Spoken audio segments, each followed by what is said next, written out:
Assalamualaikum warahmatullahi wabarakatuh. Waalaikumsalam warahmatullahi wabarakatuh. Terima kasih untuk Bapak Ibu yang sudah hadir menyempatkan diri pada siang hari ini sehingga kita bisa kumpul bersama dalam acara diseminasi paradigma pendidikan Ki Hajar Dewantara. Susunan acara pada siang hari ini yang pertama adalah pembukaan. Marilah pada siang hari ini kita awali bersama-sama dengan membaca basmalah. Bismillahirrahmanirrahim. Mudah-mudahan sampai selesai acara diberi kelancaran. Amin. Yang kedua, menyanyikan lagu Indonesia Raya. Kepada petugas untuk menempatkan diri dan seluruh hadirin dimohon berdiri. Hiduplah Indonesia Raya tua. Indonesia tanah airku, tanah tumpah darah. Di sanalah aku berdiri, jadi pandu ibu. Indonesia kebangsaanku, bangsa dan tanah airku. Marilah kita berseru, Indonesia bersatu. Hiduplah tanahku, hiduplah negeriku, bangsaku, rakyatku semuanya. Bangunlah jiwanya, bangunlah badannya untuk Indonesia Raya. Indonesia Raya, merdeka, merdeka, tanahku, negeriku yang ku cinta. Indonesia Raya, merdeka, merdeka, hiduplah Indonesia Raya.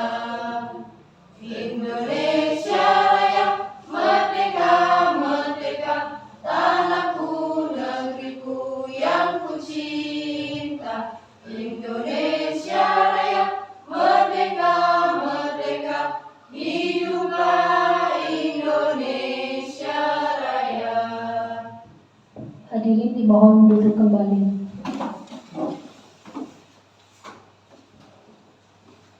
Acara selanjutnya sambutan dari Bapak Kepala SD Negeri 04 Bantar Bolang. Kepada beliau dipersilahkan.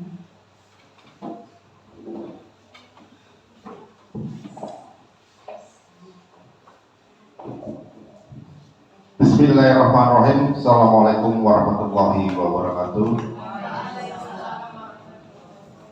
Alhamdulillah wassallallahu ala wala quwwata illa billah. Puji syukur mari kita aturkan kepada junjungan Allah Subhanahu wa taala. Yang kami hormati rekan-rekan Bapak Ibu guru yang telah hadir di acara pada hari ini, yaitu acara paradigma pendidikan Ki Hajar Dewantara KHD, menumbuhkan budaya positif di lingkungan sekolah bagi CGP. Betul CGP ya? Calon guru penggerak, berarti masih calon. Angkatan 9 Kabupaten Pemalang yang dilaksanakan pada hari ini di SD 04 Bantar Bolang, yaitu tanggal 21 Oktober tahun 2023. Salam kita aturkan kepada junjungan Nabi besar Muhammad SAW. Mudah-mudahan kita mendapatkan syafaat di yaumil akhir nanti. Amin Allahumma amin. Hadirin dan ibu-ibu yang berbahagia, bapak ibu yang berbahagia, bahwasanya pada hari ini dilaksanakan semacam, boleh disebut seminar ya Bu ya, boleh disebut seminar sebagai syarat untuk fase-fase CGP. Jadi nanti dua orang ini yang akan dilaksanakan oleh Ibu Nur Ida Laila SPD EPD dan Ibu Ayuda Utami SPD. EPD-nya belum menyusul, begitu ya Pak. Jadi kita nanti ikuti bersama, kita simak bersama dalam nanti kedua teman kita ini memberikan materi, memberikan apa namanya, memaparkan materi. Kita ikuti bersama. Nanti ada juga sesi tanya jawab. Dipersilahkan kepada hadirin, teman-teman, ibu-ibu, bapak ibu semuanya untuk mengikuti dari awal sampai akhir. Kemudian ada sesi tanya jawab. Saya ulangi, nanti bisa diajukan pertanyaan-pertanyaan yang kaitannya dengan yang judul tadi, yang saya sampaikan judulnya tadi. Jadi mari kita ikuti bersama. Semoga yang lain yang belum CGP silakan nanti mengikuti yang sudah CGP. Yang sudah lolos diucapkan selamat ya Pak ya, dengan Mas Eko juga sudah. Jadi tinggal menunggu apa proses berikutnya, begitu. Apa proses berikutnya tinggal ikuti saja, yang lain juga ikuti saja. Tinggal mengikuti, melaksanakan dan menikmati, begitu. Saya kira sambutan dari wakil, bukan KS, bukan wakil dari KS SD 04 Panarulang. Kurang lebihnya mohon maaf apabila ada kekurangannya. Bila taufiq wal hidayah. Assalamualaikum warahmatullahi wabarakatuh.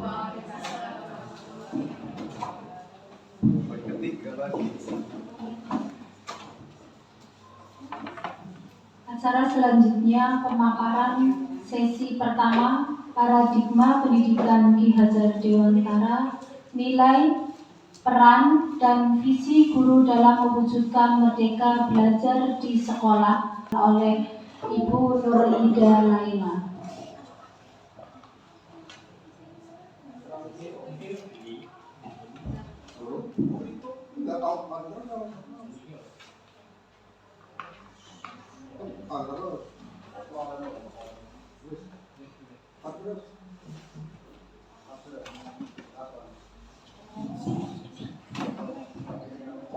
Assalamualaikum warahmatullahi wabarakatuh.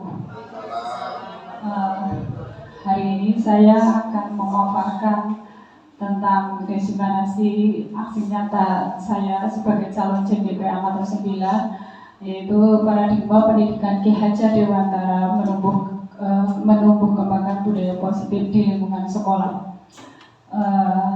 Sebelum kita memulai acara berikutnya, saya minta ada namanya SPT ya, untuk menyemangati Bapak Ibu karena waktunya sudah agak siang. Yuk kita mulai dengan SPT yang saya akan lakukan. Tidak terlalu rumit, tapi ini hanya untuk meningkatkan konsentrasi Bapak Ibu. Kalau saya mempunyai ini loh Bu, semut, tahu? Bayangan saya semut itu bentuknya apa Ibu?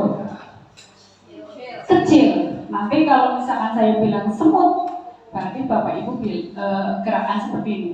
Semut kecil. Itu. Berarti ini hanya untuk melatih motorik Bapak Ibu. Semut kecil. Kemudian kalau saya bilang gajah itu bentuknya besar. Jangan ngomong aja besar, tapi seperti ini. Bisa? Ya, ini hanya untuk melatih motorik Bapak Ibu dengan ucapan sama apa enggak. Oke. Sambil nyanyi.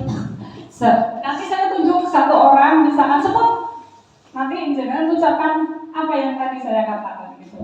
Kita nyanyikan semut, semut, semut, gajah, gajah, gajah, semut, semut, semut, gajah, gajah, gajah. Ayo nyanyi bareng aja dulu. Semut, semut, semut, gajah, gajah, gajah, semut.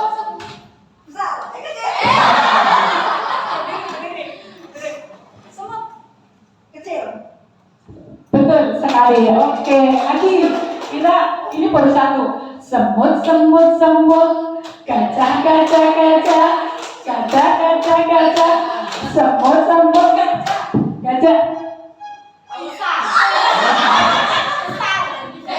Besar. Ini bisa Ibu lakukan di kelas Bapak Ibu kalau memang anak-anak sudah mulai loyo. Jadi iya, konsepnya besar tapi nanti wujudnya yang kecil kayak gini gerakannya. Oke, terima kasih Bapak Ibu.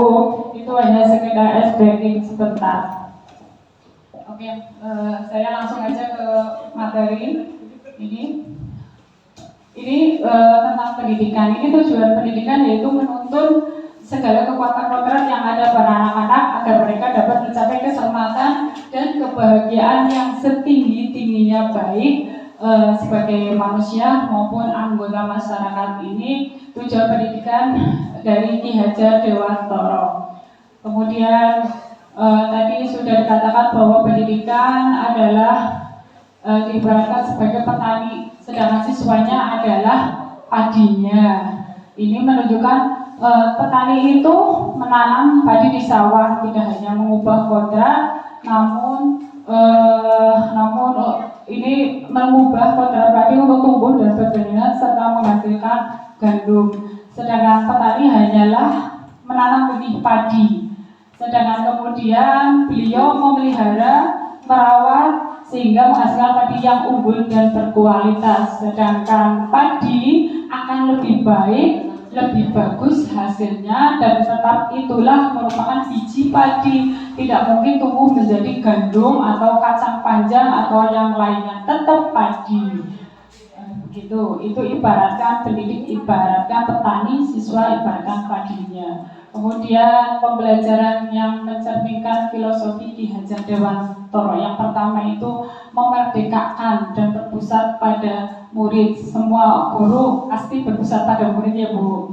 Oke, ya pasti gitu. Kemudian fokus pada proses bukan hasilnya. Kita tidak melihat hasilnya, tapi prosesnya bagaimana anak misalkan membuat anyaman. Tidak dilihat bagusnya anyaman itu seperti apa, tapi dilihat prosesnya. Anak itu bisa tidak merangkai tali atau anyaman menjadi sebuah kreativitas anak, walaupun tidak bagus itu suatu proses nih. Kemudian sesuai kodrat alam dan kodrat zaman, kita sesuaikan dengan lingkungan kita. Kalau kita mau membuat misalkan anyaman, ya di sini ada nggak anyaman? Kalau nggak ada, kita bisa cari solusi lain. Misalkan kita di sini banyak ada apa? Kenapa? Oh, ada bambu, boleh bisa memakai bambu. Di sini banyak bambu, boleh, bagus Bu. Itu boleh disesuaikan dengan lingkungannya. Terus sesuai dengan kodrat zaman. Zaman ini berarti kita pengennya apa sih kalau disesuaikan dengan kodrat zaman? Di sini bisa lihat ke YouTube ya. Itu mereka bisa melihat segala keterampilan itu bisa di YouTube. Aktivitas mereka itu bisa di sana, bisa belajar. Kemudian tidak bertentangan pada nilai-nilai kemanusiaan. Kemudian terakhir pembangunan budi pekerti.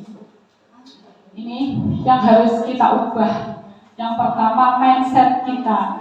Mindset kita tentang pendidikan dulu dan sekarang itu kita berbeda ya. Dulu kita yang penting gimana Bu? Yang penting menerima semuanya dari Bapak Ibu guru. Sekarang mindsetnya berubah, harus berubah. Kita tidak boleh stand di ajib di sini. Kita harus berubah mencari solusi biar mereka anak-anak kita itu menjadi anak yang apa Ibu? Yang lebih maju, kreatif dan mandiri seperti itu. Kemudian nomor 2 menguatkan semangat perubahan. Yang ketiga melakukan pembelajaran yang bermakna dan menyenangkan sesuai dengan kodrat zaman dan kodrat alam. Kemudian memahami bahwa guru bukan hanya mentransfer ilmu, tetapi juga nilai-nilai luhur pembentukan karakter. Tidak hanya mentransfer ilmu, tapi kita berusaha untuk membentuk mereka menjadi manusia yang berbudi pekerti luhur seperti itu ya Bu. Contohnya anak dibiasakan membuang sampah, ngomong yang sopan, ya. Kita latih mereka setiap hari, insya Allah mereka akan lebih baik. Seperti itu, tidak hanya kita mengajar saja, tapi melatih mereka untuk memenuhi membentuk budi pekerti yang luhur. Kemudian kelima yaitu mewujudkan profil belajar Pancasila. Yang pertama itu beriman, bertakwa kepada Tuhan yang Maha Esa, kemudian berakhlak mulia, berkebinekaan global, gotong royong mandiri, nalar kritis dan kreatif. Insya Allah semua sudah dilakukan ya Bu. Oke, sampun. Oke, alhamdulillah. Oke, lanjut. Mungkinkah semua yang tadi saya katakan sudah dilakukan? Mungkin, dan ini ada yang mau sudah. Kemudian ini esensi dari Merdeka Belajar. Ini walaupun di sini sebagian kurikulum Merdeka, sebagian lagi kurikulum 13. Ini esensinya untuk Merdeka Belajar yaitu berkreasi, berinovasi, bereksplorasi sesuai harkat martabat manusia. Ini merupakan indikator keberhasilan program Merdeka Belajar, yaitu partisipasi siswa-siswi dalam pendidikan Indonesia yang merata, pembelajaran yang efektif, dan tidak hanya ketertinggalan anak didik. Ini esensinya. Kemudian ini bukan hanya angka yang kita kasih ke anak, tapi budi pekerti. Itu sangat penting bagi anak-anak, karena sekarang anak-anaknya sudah berubah sekali. Tidak seperti dulu ini. Oke, lanjut. Mimpi yang terbesar bagi seorang guru. Ini mimpi yang kita sangat inginkan, yaitu guru memahami nilai dan peran sebagai seorang guru. Ini nilai-nilai guru yang harus ada pada diri kita. Yang pertama, mandiri.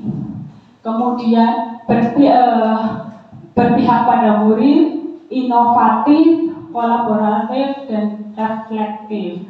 Kita bahas satu persatu.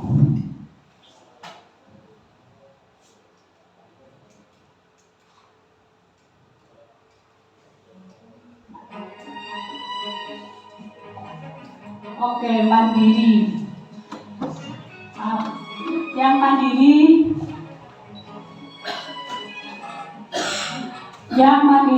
Kita nilai-nilai guru tentunya kita sudah mandiri Ibu. Mandiri misalkan Bapak Ibu sudah melakukan kerja, misalnya mengikuti seminar. Mengikuti seminar kan ada yang seminar mandiri Ibu. Ya, mungkin ini sudah pernah melakukan apa? Sudah sering Bu? Yang mandiri pernah, ada yang pernah. Oke, ini sudah kita lakukan. Terus administrasi kita kerjakan sendiri ya Bu, mandiri. Kemudian berpihak pada murid. Bapak Ibu setiap hari pasti selalu mengutamakan murid. Melayani murid kan Bu? Oke, itu termasuk berpihak pada murid. Semuanya yang kita layani itu berpihak pada murid. Kemudian inovatif berarti menemukan sesuatu yang bisa membuat anak itu mengasah bakatnya. Kemudian kolaboratif, guru harus berkolaboratif dengan temannya. Misal dalam hal kita mau kerjasama mengadakan seperti ini seminar, saya harus berkolaborasi dengan temannya yang lain untuk menentukan tempatnya, untuk menentukan ini siapa narasumbernya. Ini kolaboratif. Kemudian reflektif itu berarti kita setelah kegiatan yang kita lakukan, kita merefleksi apa yang sudah berjalan baik, apa yang belum, dan kekurangannya apa, seperti itu ya Bu. Ini peran guru yang pertama menjadi pemimpin pembelajaran. itu menjalankan filosofi Ki Hajar Dewantara tentang Ingarso Sumustulodo, yaitu guru menjadi teladan, pemimpin, contoh kebajikan, kemudian baik untuk dicontoh oleh orang lain. Kemudian yang kedua yaitu Ingmadyo Mangunkarso, guru memperdayakan, menyemangati, membuat orang lain memiliki kekuatan, kemampuan, tenaga, akal, cara, dan sebagainya demi memperbaiki kualitas diri peserta didik kita. Kemudian yang terakhir yaitu Tuturi Handayani, ini mempengaruhi, memelihara, dan memprovokasi kebajikan serta kualitas positif lain agar orang lain bertumbuh dan maju. Yang kedua, menjadi coach bagi guru lain. Menjadi coach itu untuk berdaya dalam menemani dan menuntun rekan sejawat itu untuk menelaah proses belajar mereka sendiri. Ini coach sering kita lakukan ya ke teman yang lebih senior mungkin, tapi kadang juga coach itu dilakukan dengan yang lebih senior juga, hanya tinggal kata-kata aja yang kita sesuaikan. Kemudian yang ketiga, mendorong kolaborasi. Mendorong kolaborasi ini, peran guru itu bekerja bersama untuk mencapai suatu tujuan atau menghasilkan sesuatu. Yang keempat itu mewujudkan kepemimpinan murid atau sudut dan agensi. Murid itu merasa kompeten, mandiri, dicintai, dan memiliki kepercayaan diri serta determinasi untuk mencapai segala yang mereka impikan. Yang terakhir adalah peran guru, yaitu menggerakkan komunitas praktisi. Komunitas praktisi itu guru mengambil peran untuk menggerakkan komunitas praktisi di sekolah dan di wilayahnya. Kalau kita mungkin di KKG ya Bu, KKG, kemudian apalagi ya di guru olahraga apa ya Pak untuk kalau olahraga Pak? Namanya apa Pak? PJOK, KKG PJOK, hanya ditambahi gitu ya Pak. Kemudian ada KKG guru agama ya Pak. Ya itu bisa lewat situ Pak untuk menggerakkan komunitas praktisi. Oke, setelah kita tadi memahami peran guru, mari kita refleksi pemahaman kita tentang budaya positif. Ini tadi guru ibaratkan sebagai seorang petani, ini ulasannya. Kemudian kita refleksi bersama sebagai seorang pendidik ataupun pemimpin sekolah, bagaimana kita dapat menciptakan suasana positif di lingkungan kita selama ini. Kemudian yang kedua, bagaimana penerapan disiplin saat ini di sekolah kita? Apakah sudah diterapkan dengan efektif? Bila belum, apa yang perlu diperbaiki dan dikembangkan? Kemudian, bagaimana lingkungan sekolah kita saat ini? Ini merupakan pertanyaan pemantik tentang budaya positif di kita. Oke, mari kita coba, Bapak Ibu coba kepalkan tangan Bapak Ibu coba. Oke. Ini kepalkan tangan Bapak Ibu. Apakah Bapak Ibu mau membuka? Ada yang mau membuka? Ya, menutup. Kalau maksudnya kepalan Bapak Ibu itu coba, kalau bisa buka Bu, buka. Tutup Bu. Oke. Itu kan berarti kepalan Bapak Ibu itu yang menentukan siapa? Iya, seperti itu. Berarti kita mengontrol diri sendiri. Itu misalnya dari kepala tangan. Kita mau berbuat baik, ya kita sendiri. Kita mau berbuat buruk, ya kita yang menentukan sendiri ke arah mana kita berbuat seperti itu Bu. Jadi yang menentukan diri kita, kontrol kita itu kita sendiri, bukan orang lain. Ya, seperti itu. Ya. Kemudian ini alasannya. Ini kan Bapak, kenapa Bapak Ibu membuka? Ya pengen membuka, kenapa Bapak Ibu menutup? Alasannya menutup ingin apa Pak? Kenapa pengen, misalkan suruh buka nggak mau, kenapa nggak mau membuka? Kenapa? Iya, misalnya sudah mau, berarti kan punya alasan ya. Ya itu berarti kontrol jenengan itu tergantung pada panjenengan. Ini seperti ini. Oke, tergantung kebutuhan dasar kita saat ini. Ini ilustrasi guru mengontrol murid. Ini berdasarkan teori kontrol dari Dr. William Glasser. Ini pada dasarnya kita tidak dapat memaksa murid untuk berbuat sesuatu jikalau murid tersebut memilih untuk tidak melakukannya. Walaupun tampaknya guru sedang mengontrol perilaku murid, hal demikian terjadi karena murid sedang mengizinkan dirinya dikontrol. Saat itu bentuk kontrol guru menjadi sebuah kebutuhan dasar yang dipilih murid. Teori kontrol menyatakan bahwa semua perilaku memiliki tujuan. Tadi kata Bu Neti, karena sedang memegang sesuatu, jadi tidak mau membuka kepala tangan. Itu bahkan terhadap perilaku yang tidak disukai.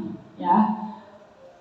Selanjutnya, ilustrasi bahwa semua penguatan positif efektif dan bermanfaat. Ini penguatan positif atau bujukan adalah bentuk-bentuk kontrol. Segala usaha untuk mempengaruhi murid agar mengulangi suatu perilaku tertentu adalah suatu usaha untuk mengontrol murid tersebut. Dalam jangka waktu tertentu, kemungkinan murid tersebut akan menyadari dan mencoba untuk menolak bujukan kita, atau bisa jadi murid tersebut tergantung pada pendapat sang guru untuk berusaha seperti itu. Ini ilustrasi semua penguatan positif efektif dan bermanfaat ya. Kemudian yang ketiga, ilusi bahwa kritik dan membuat orang merasa bersalah dapat menguatkan karakter. Kita lihat menggunakan kritik. Tentu Bapak Ibu pernah melakukan seperti itu apa enggak? Kritik kepada murid? Ya.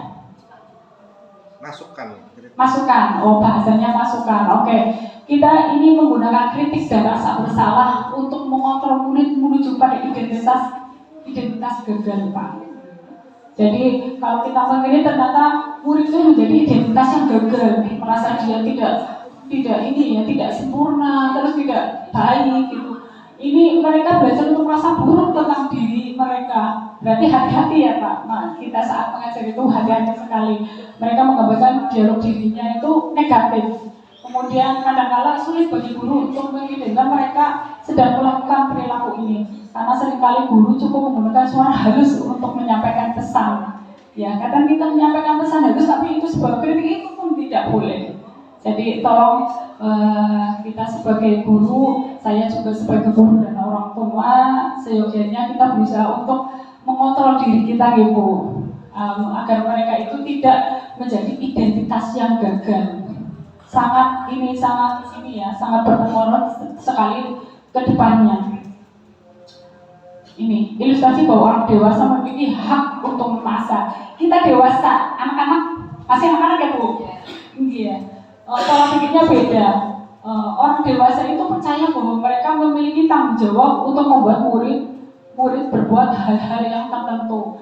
Kemudian apapun yang dilakukan dapat diterima selama ada sebuah kemajuan berdasarkan sebuah pengukuran kinerja. Pada saat itu pula orang dewasa akan menyadari bahwa perilaku memaksa tidak akan efektif untuk jangka waktu panjang, ya. Dan sebuah hubungan perusahaan akan terbentuk. Ini kita sebagai guru pun di kelas tidak boleh memaksa anak. Kalau misalkan anak tidak mau maju, ya kita sebisanya kita gimana anak itu mau maju, tapi tidak dengan memaksa, karena kalau memaksa itu bahaya sekali ya. Oke. Ini merupakan perubahan paradigma stimulus teori kontrol atau teori pilihan. Ini siapa sesungguhnya yang memiliki kontrol? Ini yang stimulus respon ya. Kita mencoba untuk mengubah orang berpandangan sama dengan kita. Kita pengen A. Nah, teori kontrolnya kita berusaha memahami pandangan yang lain tentang dunia.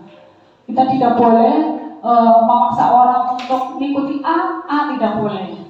Kemudian ini stimulus respon yang kedua, perilaku buruk dilihat sebagai suatu kesalahan. Sering kita lakukan seperti itu enggak Bu? Perilaku buruk misalkan, bocah kok ngomongnya kasar, pasti dianggap mereka itu salah ya. Oke, ini kalau kita dalam posisi kontrol itu semua perilaku memiliki tujuan. Berarti kenapa Pak anak itu ngomongnya kasar? Ya, pasti memiliki tujuan. Kita korek nanti di segitiga restitusi Ibu. Kemudian orang lain bisa mengontrol saya. Nanti di teori kontrol itu hanya Anda yang bisa mengontrol diri Anda. Itu kayak kepala tangan seperti itu. Orang lain tidak bisa mengontrol, diri kita yang bisa mengontrol. Kemudian saya bisa, kemudian yang berikutnya pemaksaan ada pada saat bujukan gagal. Ya, teori kontrol, kolaborasi dan konsekuensi menciptakan pilihan-pilihan baru. Ini yang teori kontrolnya. Kemudian stimulus respon, model berpikir menang atau kalah. Nah, di teori kontrol itu model berpikir menang-menang. Jadi tidak ada kalah. Oh, pokoknya dia mau menang tidak boleh kalah. Kalau ada pikiran lomba ikut pasti takut menang, takut kalah. Tapi di teori kontrol tidak ada kata kalah. Jadi anak punya semangat itu, Bu. Okay? Lanjut, ini berhubungan dengan tadi budaya positif. Ini ada disiplin ini merupakan makna disiplin ini merupakan berubah menjadi sesuatu yang dilakukan seseorang pada orang lain untuk mendapatkan kepatuhan. Kalau dulu disiplin itu gimana ya, Bu? Kalau dulu disiplin itu pengertiannya apa, Bu? Kalau dulu harus patuh, ya betul Bu Dian, harus patuh. Mengikuti aturan. Iya, kalau dulu seperti itu, saya juga berpikiran dulu seperti itu, Pak. Ternyata setelah saya mengikuti JGP bukan seperti itu yang diharapkan, tetapi kita itu merubah sesuatu yang dilakukan seorang pada orang lain untuk mendapatkan kepatuhan, perubahannya kita berarti. Kalau dulu kan patuh berarti ada hukumannya, Pak. Iya, kalau sekarang patuhnya jangan pakai hukuman atau apalah. Kita nanti ada yang namanya restitusi. Kemudian lanjut, selama ini beberapa murid yang disiplin akan mau belajar. Ternyata bisa enggak? Ada bisa enggak? Tapi enggak, selama ini sih enggak semuanya terlaksana nih. Murid yang disiplin akan mau belajar. Kemudian disiplin identik dengan tata tertib, teratur dan kepatuhan pada murid. Ini yang beranggapan yang dulu, nih. Sedangkan yang berikutnya disiplin sering dihubungkan dengan hukuman. Tadi yang saya katakan seperti itu. Kemudian yang lain kita cenderung menghubungkan kata disiplin dengan ketidaknyamanan. Setuju boten, Bu? Setuju boten? Maksudnya dulu itu disiplin ketidaknyamanan. Bisa tidak pakai seragam nanti dulu kalau zamannya saya tidak pakai seragam baris sendiri, kemudian merasa dipermalukan seperti itu. Makanya kemarin saya tidak boleh ada anak yang di depan karena kasihan, merasa malu. Walaupun memang nggak apa-apa, tapi itu sebenarnya tidak boleh. Anak akan merasa malu, Bu, di depan, di papa, di sana. Walaupun anak santai-santai saja, tapi itu kan kalau setiap hari, setiap Senin seperti itu, memang membuat jerah, tapi itu efeknya tidak bagus untuk masa depan anak. Yang selama ini ilmu yang saya dapat ternyata seperti itu. Ini, oke.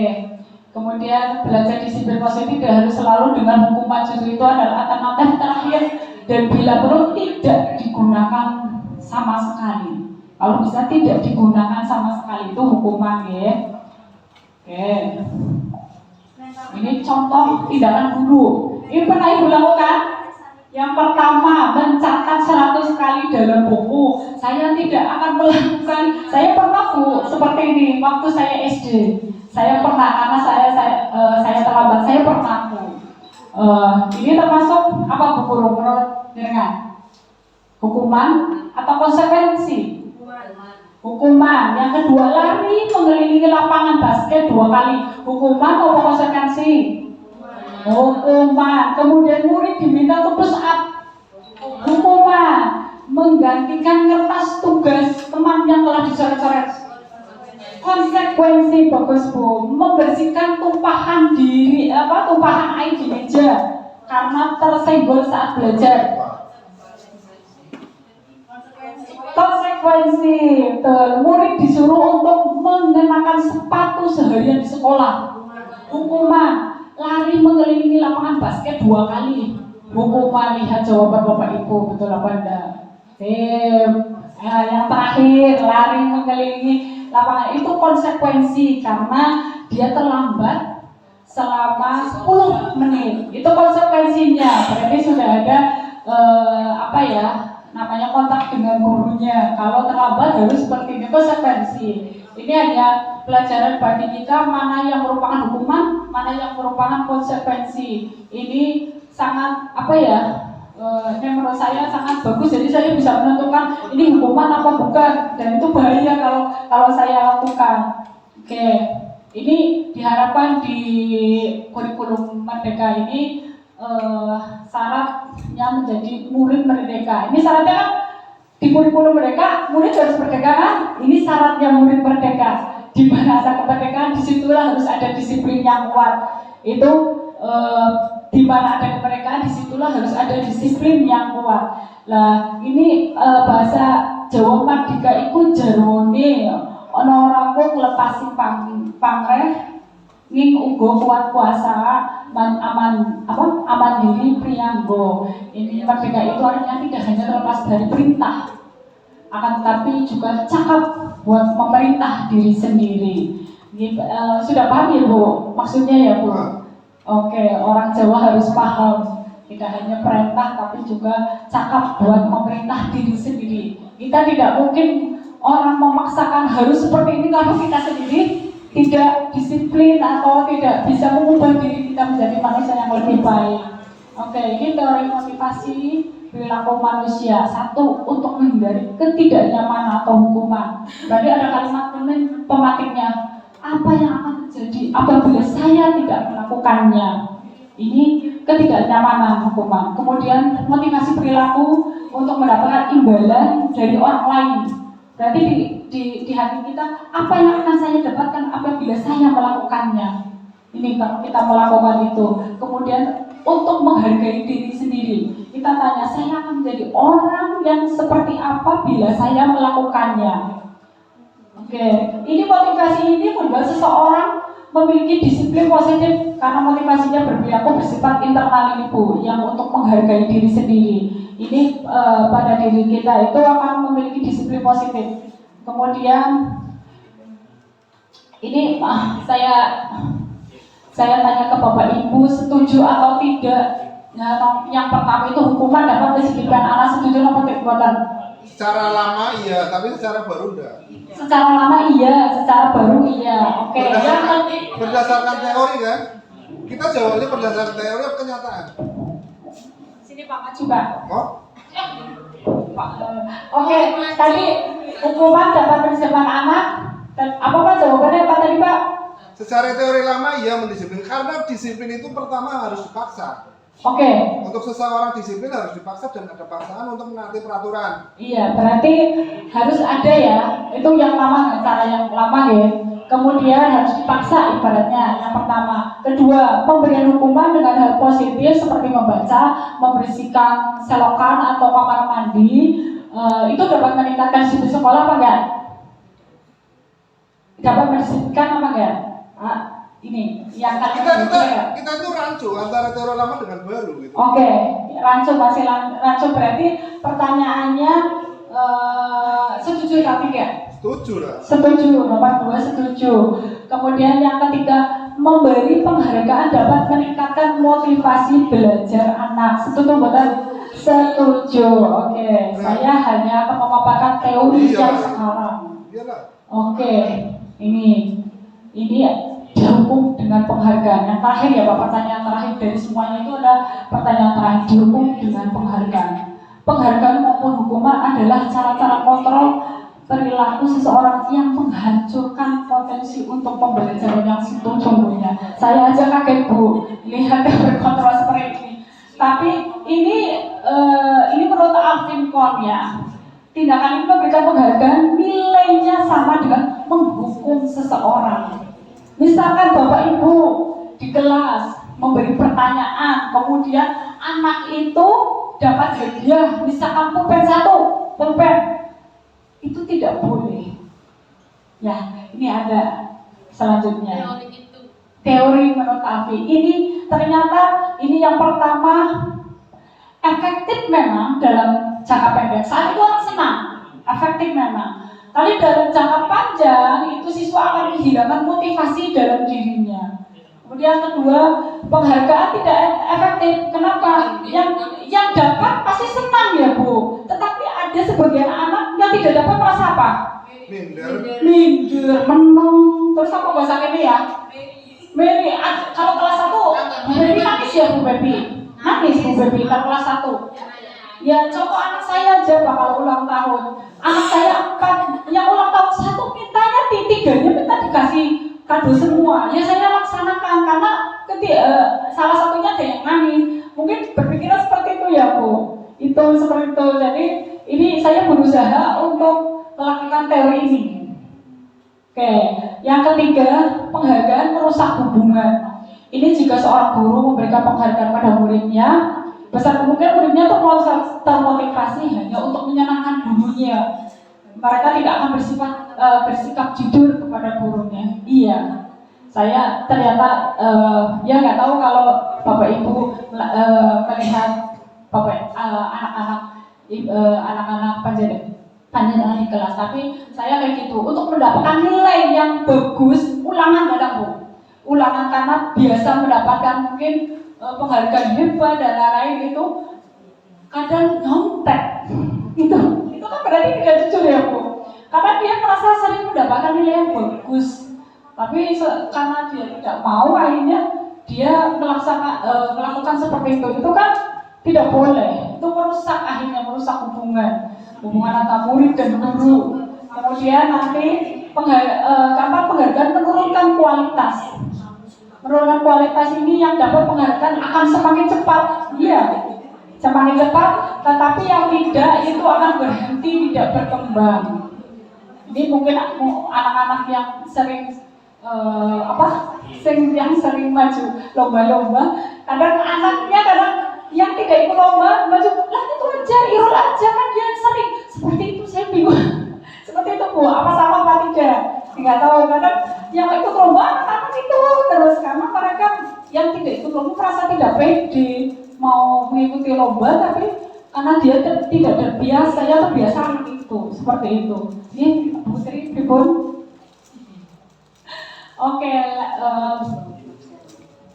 ini penghargaan itu ternyata mematikan kreativitas dalam tugas mengerjakan murid, memakan waktu lebih lama dan memberikan jalan keluar yang kurang kreatif saat mereka dijanjikan suatu penghargaan. Nih, memang penghargaan itu mematikan kreativitas.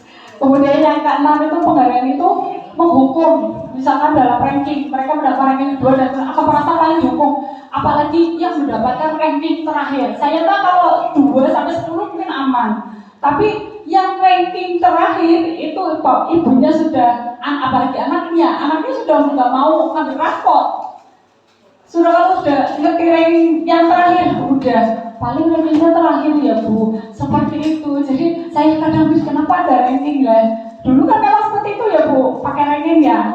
Sekarang itu nggak ada di kurikulum merdeka. Itu kemudian yang terakhir penghargaan menghilangkan motivasi dalam diri. Jika kita memberikan penghargaan kepada seorang anak pada saat dia sedang merasa bangga dengan pencapaiannya sendiri, maka kita akan mengambil gembira yang serius yang dirasakan secara alamiah. Oke, ini kebutuhan dasar, langsung aja ini kebutuhan bertahan hidup. Tentu kita sangat dapat dipenuhi dengan makan, tidur, olahraga, memberikan perlindungan. Ini yang sangat utama. Oke, lanjut kasih sayang, kekuasaan, oke, kemudian kebutuhan kebebasan, kesenangan. Oke, ini ada, saya akan menampilkan 5, langsung aja di video, 5 posisi kontrol. Langsung kita akan lihat bedanya antara penghukum, guru sebagai penghukum, guru sebagai teman, guru pembuat merasa bersalah, guru sebagai pemantau pengawas, dan guru sebagai manajer. Nanti Bu Guru bisa dipraktekkan saat ada permasalahan dengan murid. Ini nanti ekspresi sama bahasanya beda. Nggih, monggo nanti ini ada videonya.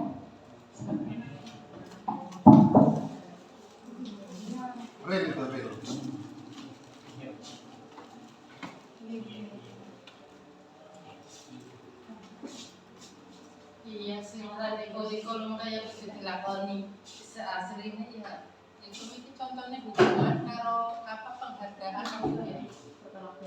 Dari dulu juga kita harus pakai seperti itu, harus membanggakan anak. Jadi ya diberi ribet. Sekarang malah nggak boleh. Kan berarti kita juga ya ada kelemahannya, ada kelebihan.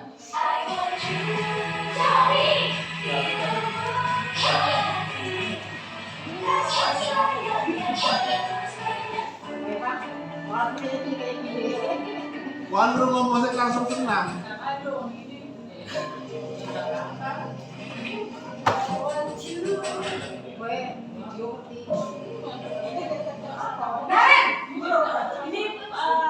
Sini kamu.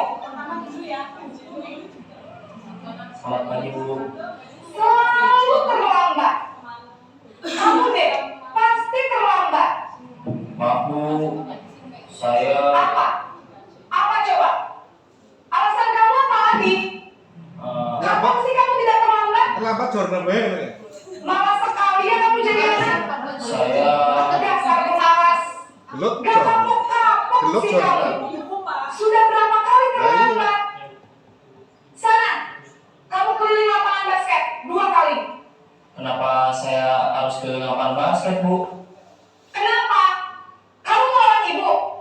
Berani-beraninya jawab. Sudah terlambat, masih berani jawab pula.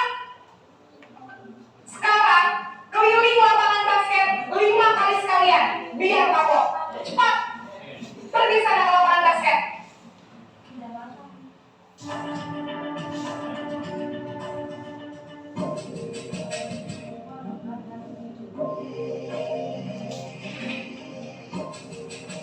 Ini yang kedua, Naren!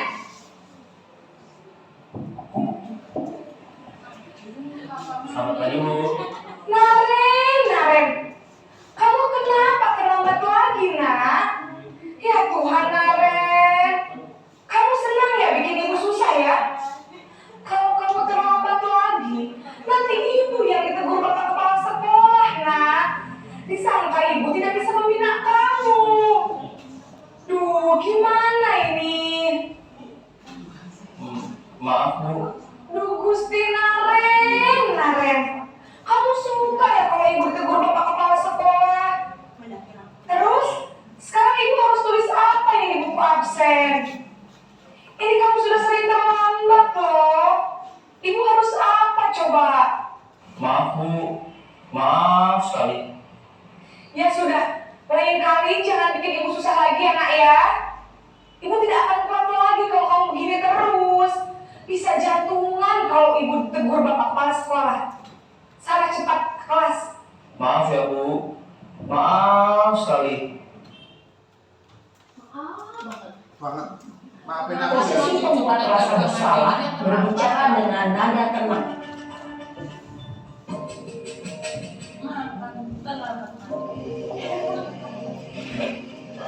Ya, tapi kan malam nih.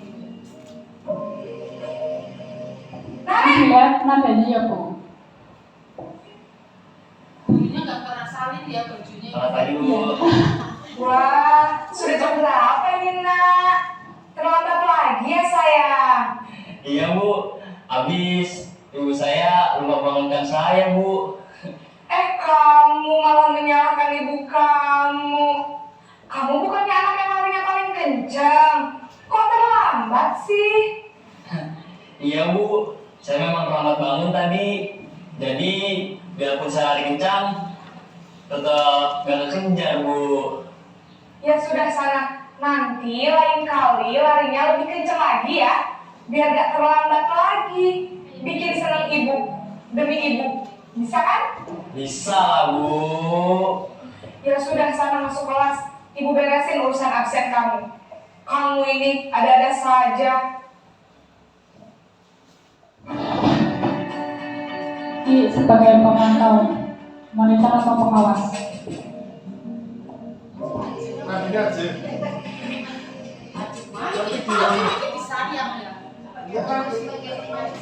Itu sebagai pemantau Ibu.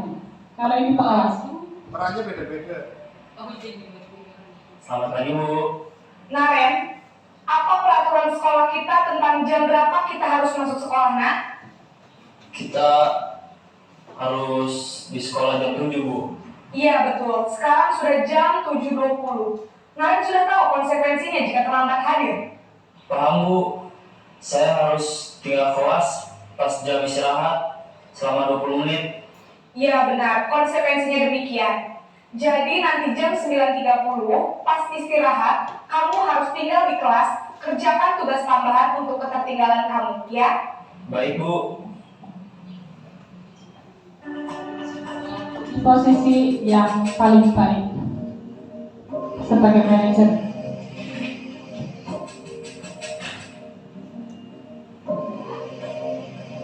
Naren!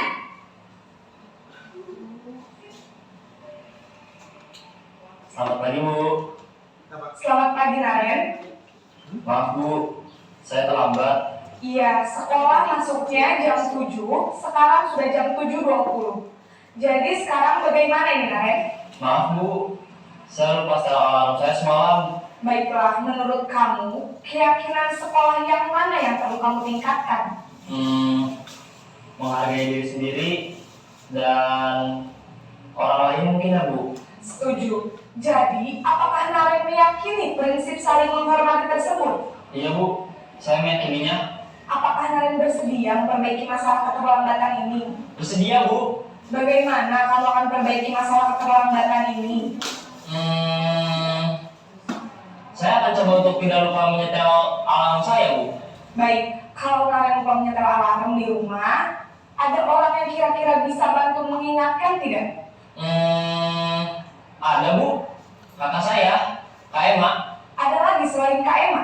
Selain Kak Emma, ada ibu saya. Baik, jadi yang mengingatkan Naren adalah Kak Emma dan ibu kamu ya? Kira-kira akan mulai start alarm kapan nih Naren?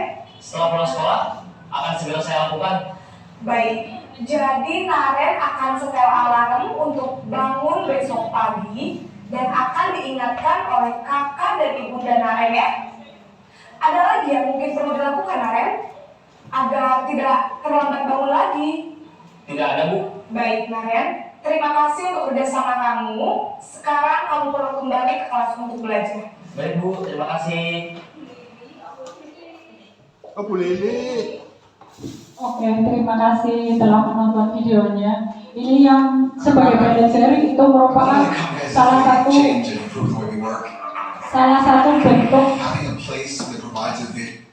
satu bentuk dari penanganan segitiga restitusi yang tadi, ya. Di situ ini dari penanganan segitiga restitusi itu dampaknya pada anak yang pertama itu murid menjadi lebih kuat secara pribadi. Ini yang penanganan yang untuk restitusi. Kemudian membuka wawasan murid agar bisa menyelesaikan masalahnya sendiri. Kemudian yang ketiga yaitu murid menjadi percaya diri, mandiri, dan merdeka. Demikian pemaparan dari saya. Mohon maaf bila ada yang salah. Terima kasih. Assalamualaikum warahmatullahi wabarakatuh. Kami kembalikan ke pembawa. Acara selanjutnya yaitu diskusi atau tanya jawab. Monggo untuk waktu dan tempat bagi ibu-ibu atau bapak-bapak yang akan bertanya, mari di acara ini bisa didiskusikan bersama. Monggo yang mau bertanya, silakan. Bu Nani, ini ke depan Bu Nani. Monggo. Assalamualaikum warahmatullahi wabarakatuh. Saya akan bertanya kepada Ibu Nur Aisyah Lena, SPD MPD, bagaimana perwujudan menuntun pada konteks pembelajaran di sekolah? Terima kasih. Saya akan berusaha menjawab ya Bu. Ini tadi catatan saya tentang pertanyaan Ibu Nani, yaitu bagaimana perwujudan menuntut pada konteks pembelajaran di sekolah. Menuntun merupakan salah satu prinsip dari Ki Hajar Dewantara, yaitu mengarahkan dan membimbing peserta didik agar dapat berkembang sesuai dengan kodrat zaman dan kodrat alam peserta didik. Kemudian di sini kita juga harus berperan sebagai pamong. Pamong ini kita tadi udah saya paparkan. Pamong ini istilahnya ingarso sung tulodo iman ini magyo mengkarso dan tuturi handayani. Itu merupakan perwujudan menuntut dalam konteks pembelajaran di sekolah sesuai prinsipnya dari Ki Hajar Dewantara. Oke, mau nggak ada pertanyaan berikutnya? Jadi pertanyaan berikutnya monggo. Oke, silakan. Tadi perkenalkan, nama saya Siti Ma'rifah. Nomor sepatu. Calon BP. Akan saya tanyakan bagaimana langkah-langkah cara menyusun atau membuat kesepakatan kelas. Ini yang sudah saya lakukan, cara menyusun kesepakatan kelas atau keyakinan kelas. Yang pertama yaitu tanyakan pendapat murid Bapak Ibu tentang masalah dan harapan kelas. Contoh, misal ya, tentang datang tepat waktu. Kemudian selanjutnya membuang sampah pada tempatnya. Terus izin bila keluar kelas. Seperti itu contohnya. Kemudian yang kedua, eksplorasi ide dari murid untuk mencapai impian. Di eksplor mereka itu memimpikan kelas seperti apa. Nanti kita bisa ditambahkan lain waktu, misalkan hanya 10 keyakinan kelas, tambahkan lagi di lain waktu. Ada ide lagi, tambahkan lagi, seperti itu. Kemudian yang ketiga, ambil kesimpulan dari ide murid.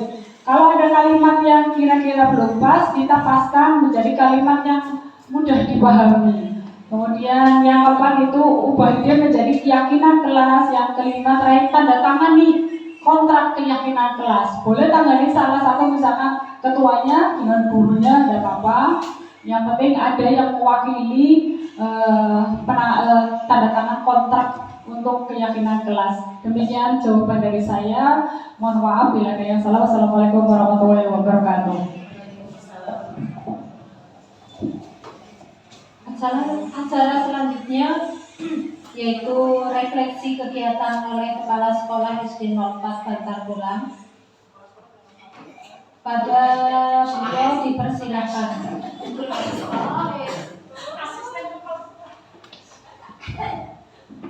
Terima kasih atas waktu yang diberikan.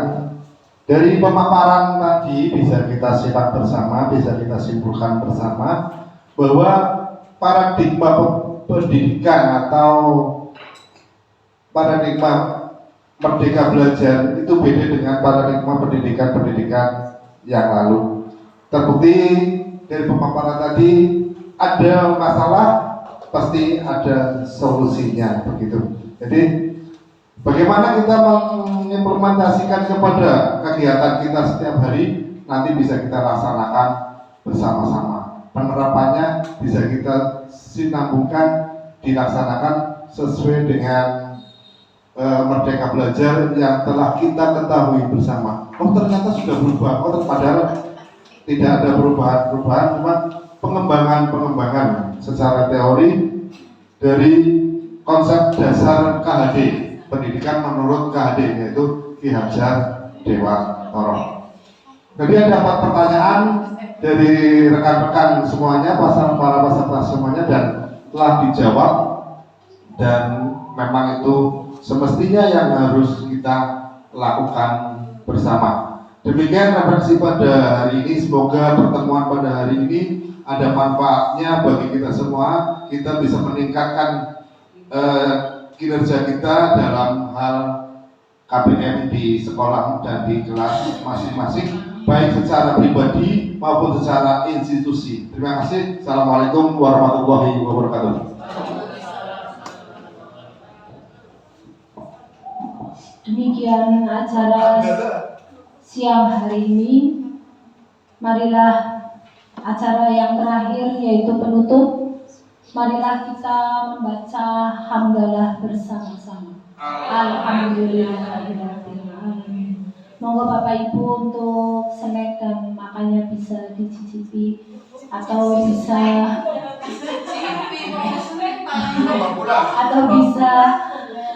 pulang ke tempat masing-masing. Matur nuwun sedaya rawuhipun. Wabillahi taufiq wal hidayah. Wassalamualaikum warahmatullahi wabarakatuh.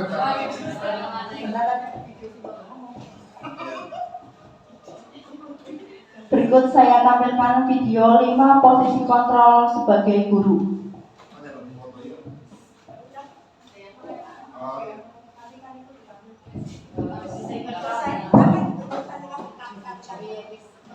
Maka nomor 1